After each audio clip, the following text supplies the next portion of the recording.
Hello and welcome to the Under 16s webinar on moving up into a new age group. This is the first of our series and it's going to be a little experiment, but I just wanted to share some ideas around how coaches who've been working with under 15s might need to think about or reconsider or just say, I'm going to be doing the same stuff as I've done before with their new group. So I've spoken widely to coaches who have moved up from 15s to 16s, and I've had some good questions come in around this area. So I'm going to move swiftly on into what this is going to look like. So in terms of my background in coaching, well, I've been coaching, it's scary when I put down, I've actually been coaching since about 1993.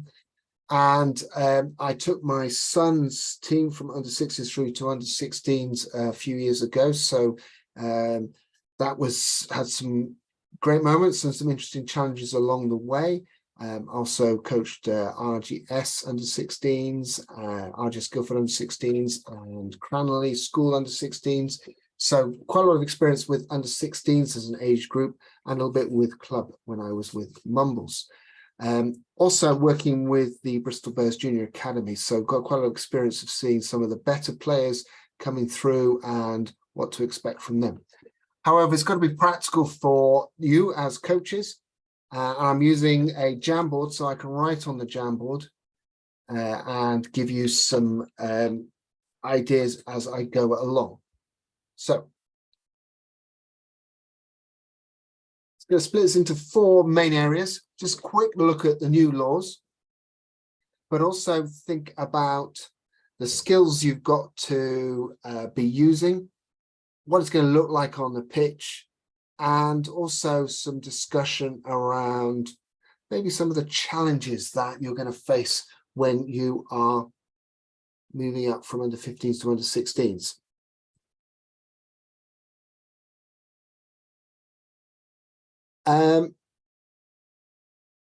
Just before this webinar, I actually looked back over some footage on YouTube of the under 16s game in progress. And I've seen under 16 games, obviously, at academy level and at club level. And we have to recognize that though we want it to look like a smooth professional game, it rarely does. And there's a couple of reasons for that. But more importantly, we've got to understand what the game needs to look like, not get too hung up on what we do think it should look like. And I think this is where sometimes we go wrong as coaches at any age group. We have this wonderful picture, this rosy idea of the way the game's going to be played. And when the reality comes to it, the players just can't perform in the way that we expect. And that's not necessarily their fault. It's not necessarily our fault. It's just the way that the game is. So we've got to understand their journey more so than our own journey. So they're on a journey into playing rugby at senior level. So there is some transition. There's some transition between under 15s, when we can probably say they're still boys, and through to under 18s, when they are moving up into men's rugby.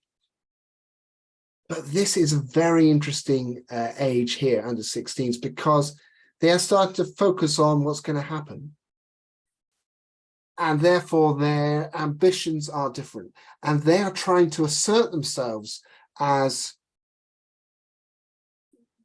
well, as adults. And sometimes it's going to work, sometimes it's not going to work.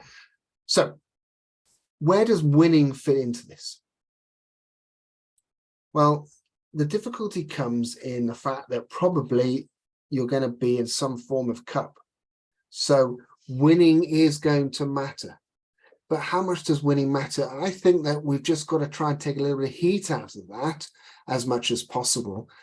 And the most important way to do that is to ask them, what do you want? And when they start to say what they want, what does that look like for you?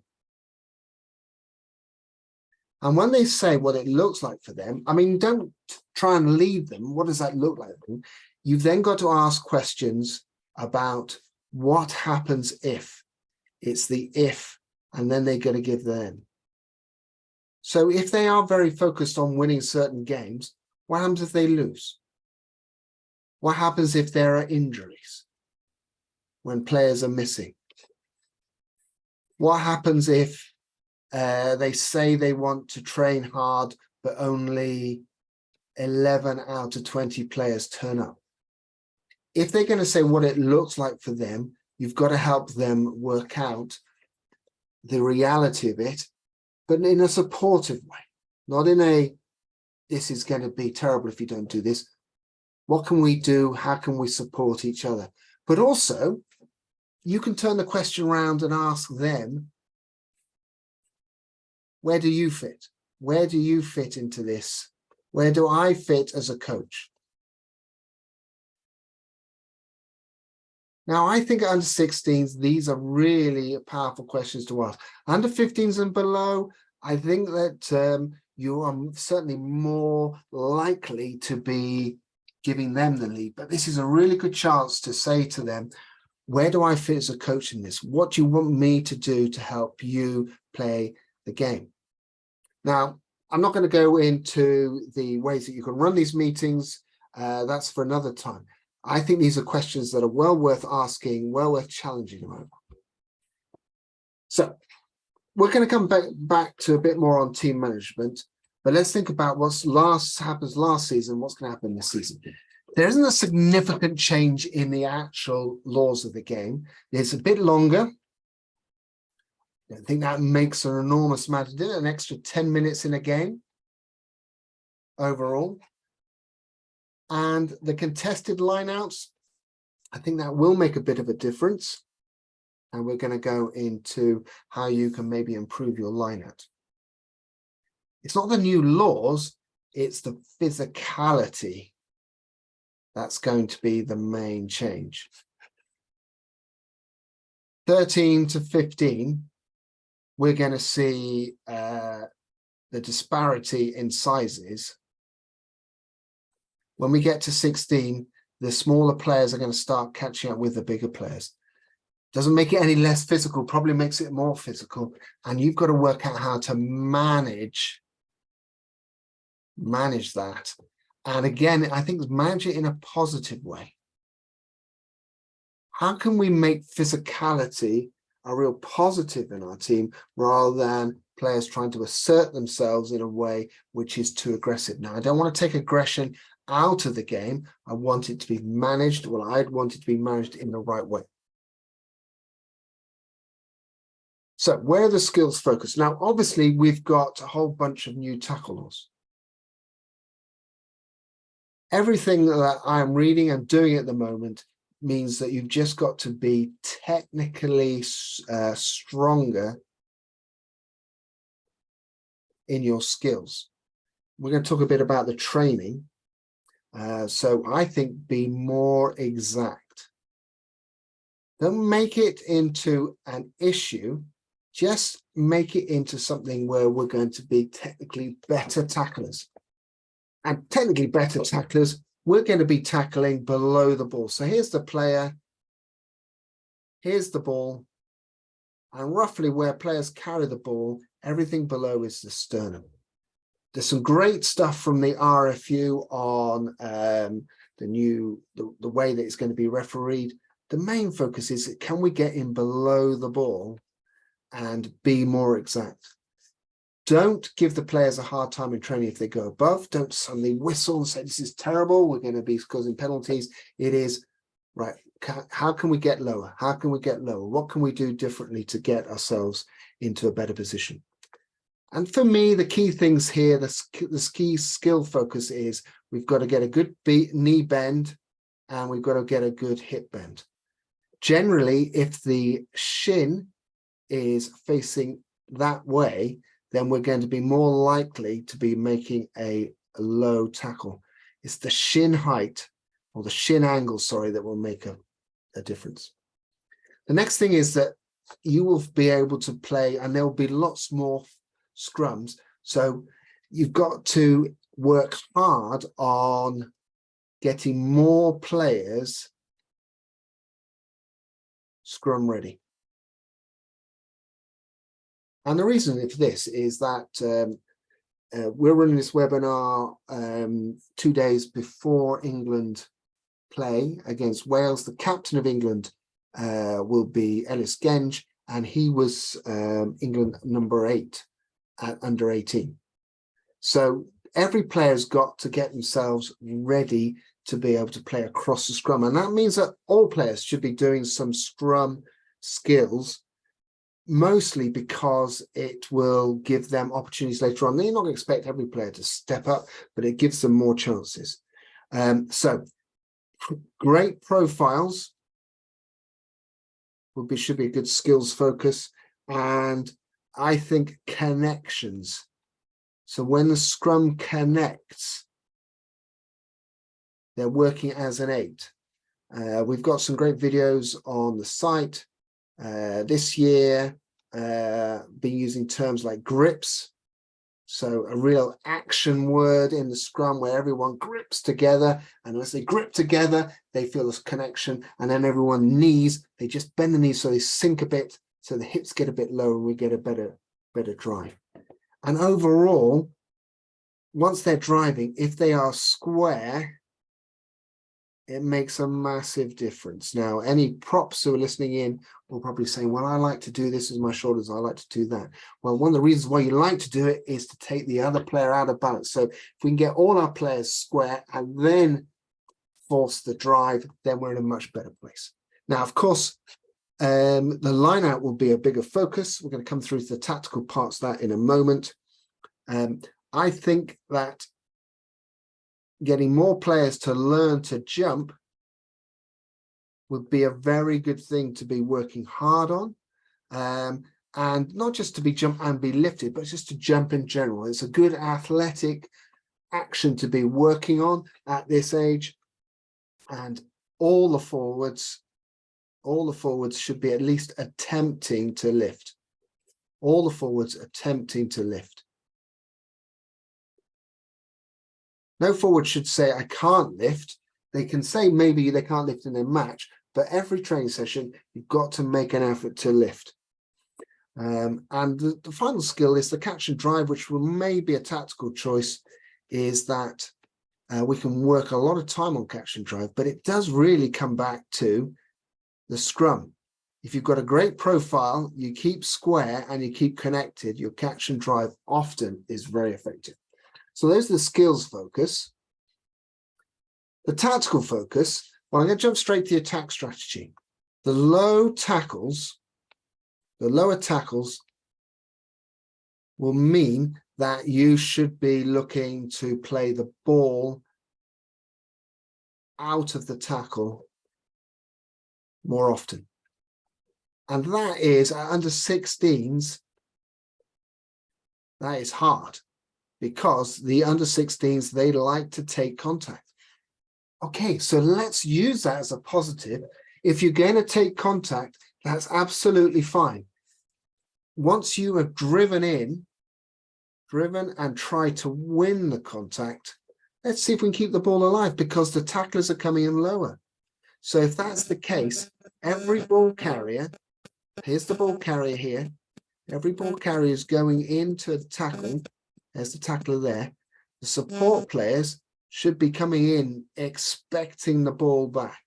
Not expecting to rock over this player, but expecting to take a pop or maybe an offload. And I think the offloads are going to be more like 2 hands. Now, jumping back to playoff set piece. I think that you should think from line outs. Very simple. Lineouts are going to be hard to work on unless you've got a scrum half who has got an amazing pass. Most of your plays should be probably based around 12 doing something in that channel and then playing from there. Scrums are different. Scrums, you've got a chance to let the backs express themselves. Again, my sense is you have two plays with options. Now, one of the things I see a lot, and I would probably not do myself, off scrums, because here's a scrum and you're receiving the ball and you've got a bit of distance between the opposition, is if you're, here's the 10, 12 and 13, plays behind aren't as effective as plays in front. So don't get plays behind off scrums, use plays which are in front, because this will shift the defense around. Off second phase, when the defense is much closer to the game line, then you may well have plays in behind. I think also the players have now got to the stage where they can read the game, and it's worth actually having a kicking strategy. And I think that the best kicking strategy is to give your players a couple of if-then scenarios and say, what would you do here? If we're in our 22, where do we kick? If we're on our halfway line, where do we kick? If we're in their half, where do we kick? And why? And so therefore, instead of them just making a kick up off on the spot, they've thought about it beforehand. So I do think it's worth having a kicking strategy at this age group. Going back to the attacking strategy, do you run a structure? I think I see quite a few sides running things like 3-1-3-3-1 or 2-4-2. When I watch the games in progress, these structures, I think, probably don't work as effectively as we'd want them to. We're probably better off with the speed of the game and the strength of the passes is to really think about how do we play off 9 and how do we play off 10. So if it's slow ball, let's play off 9. And if it's fast ball, let's play off 10. That would be quite an easy structure to play. So the forwards know if it's slow ball, we're going to come in here. If it's fast ball, we're going to come in and play off 10. Now, I think the problem here is that if we have too much structure, the backs never get the ball. So a potential way of doing it is to go, we're going to play 2 plays off 10 to forwards, and then the third, so 1 to the forwards, second play to the forwards, and the third play always goes to the backs. I know senior sides do that. It's a possible way of allowing the players to know roughly what's going to happen. First ball's going to go to the forwards, maybe off 9, maybe off 10. Second ball's going to go to the forwards, maybe off 9, maybe off 10. Third ball's always going to go to the backs. Right, so what's the training shape going to look like? Scrum. Every session, do some profiling. Profiling is getting the right shape, making sure the player's the right shape to scrummage. I think also when you've got a bit of time, I think you want to split, when you split forwards and backs, do lots of 2v2s, 2 + 1v, 1 + 2. So that looks like this. There's this group here. Be clever, different pen against here. So the players are getting used to having to work 1 versus 2 with 2 players keeping this player steady, working a good triangle, and then these players here working hard with a player stuck in behind. So I think that's a really good exercise to do lots of those, but only for 5 minutes before you move on to the next area. And it's called retrieval practice. It's just going back and doing the same thing every single time to make sure that you've got that great scrum profile. Are they at the best angle to scrummage every single time. Are they strong? With the line out, now the line out, I've been there and I've done it, and I've taken up far too much time on the line out. Line outs are important, but you don't get as many line outs as you get scrums. Unless you're kicking for touch, you're going to get a lot more scrums than line outs. But with the line out, as I said, get your lifts and jumps right first. If you can lift and jump, and you can lift and jump well, you will beat more sides than if you've got clever plays. For me, I would always play a 5-man line out at this age group. You have, so here's the line out, 1, 2, 3, 1, 2, 3, and then 1, 2. Probably, unless you've got some super duper thrower, this is the line out. So you've got the option to go to here, to this guy, then to go back 1 to here, this guy to come forward. So that's 1 to 2, and then this guy to come to here to lift here. So you've got 3. So 3 options off the line out. And I think that should be more than enough, certainly for the start of the season. Catch and drive.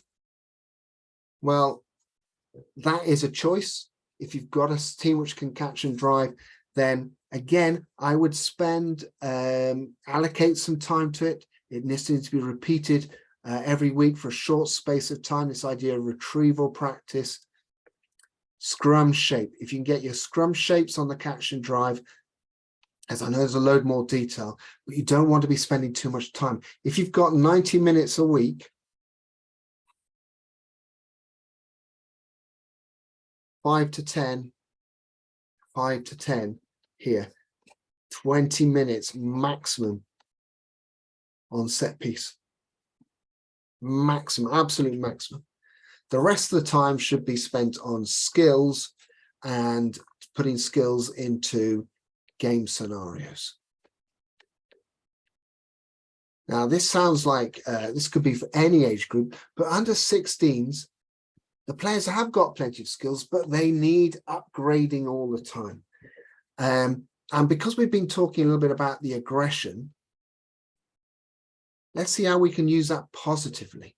Let's use the aggression technically excellent. So praise technically excellent aggression as opposed to madcap attacks on tackle bags. And I think that they need to have, remember that the World Rugby have given a sort of idea that you should have a maximum of 15 minutes of bone on bone a week. Yeah, let's get 5 minutes of tough tackling in. Why not? In the game, let's have a game at the end of the session, which could be 10 minutes full on. Let's give them chances to use up some of that aggression, but keep coming back and using some slow motion technical stuff. Clearly, don't forget handling and rucking. But let's make ourselves technically better and make that a big thing. Let's look at quality. So the final thing on skills I'm going to say is that players at this level would do very well to get excellent ball placement,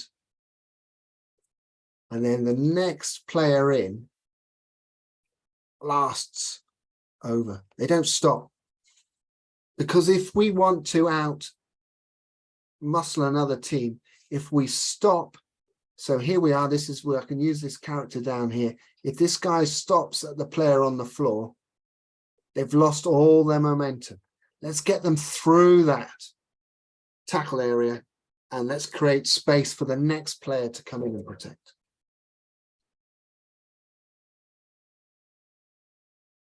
Okay, so it's been a whistle-stop tour through the under-16s.